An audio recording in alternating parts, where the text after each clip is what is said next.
আজকে খুব ভোরে ঘুম থেকে উঠছি, মোটামুটি 5টার দিকে উঠছি। কারণ হচ্ছে উঠে ঘর বাড়ি সমস্ত মুছে ধুয়ে পরিষ্কার করে স্নান করে আমার সকালে পূজাটাও হয়ে গেছে। আর এই যে আমি সমস্ত জোগাড় করে নিছি, আসন পেতে নিছি, সমস্ত দ্রব্যাদি দিয়ে দিছি। আসবে মন্দির থেকে গৌরনী, তাই প্রতি বছরই আসে দামোদর মাসে বা তাড়াতাড়ি আসছে। তো চলে আসছি, কীর্তন করে চলে গেছে। বাসন কুসুন মেজে ঘষে চলে আসছি।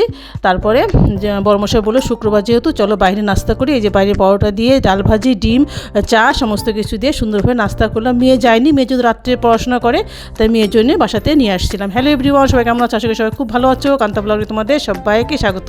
এই দেখো তারপরে চলে আসছি দুপুর, তখন বাজে মোটামুটি 1:45টার দিকে। নাস্তা করে তো করছিলাম সকালে, আর এই দুপুরে খেতে চলে আসলাম। আমার বড়মশাইয়ের বন্ধু একজন দাওয়াত করছিল, তাদের ফ্যামিলি আর আমাদের ফ্যামিলি মিলে অনেক কিছু রান্নার আয়োজন করছিল।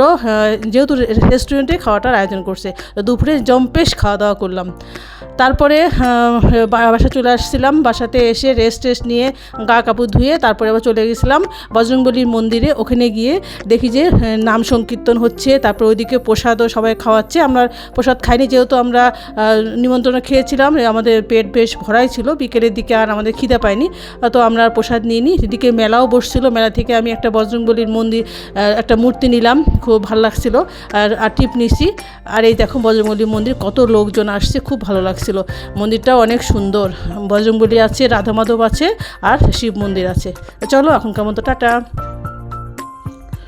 Good morning everyone. এটা হচ্ছে শনিবার সকাল সকাল চলে আসছি ছাদে, কাপড় চুপুর সমস্ত নিয়ে। কালকে যেহেতু দাওয়াত খেতে গিয়েছিলাম, নিমন্ত্রণে খেতে গেলে আমি মাছ মাংস খাওয়া, কাপড় চুপুর আর তারপরে ঘামে ভিজা, ওগুলো আমি আর রাখি না আলমারিতে, সমস্ত কিছু ধুয়ে ফেলে যে শাড়িটা পরছিলাম, এটা আমার বড়মশাই খুব পছন্দ, ওই পছন্দ করে দিল।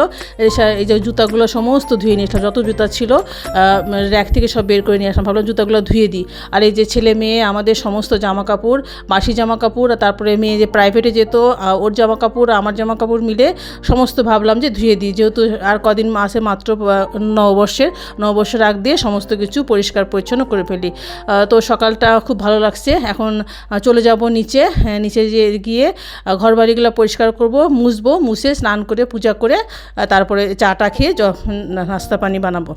হ্যালো এভরিওয়ান, সবাই কেমন আছো? আশা করি সবাই খুব ভালো আছো। কান্তা ব্লগে তোমাদের সবাইকে যে যেখান থেকে দেখছো তাদেরকে অসংখ্য ধন্যবাদ।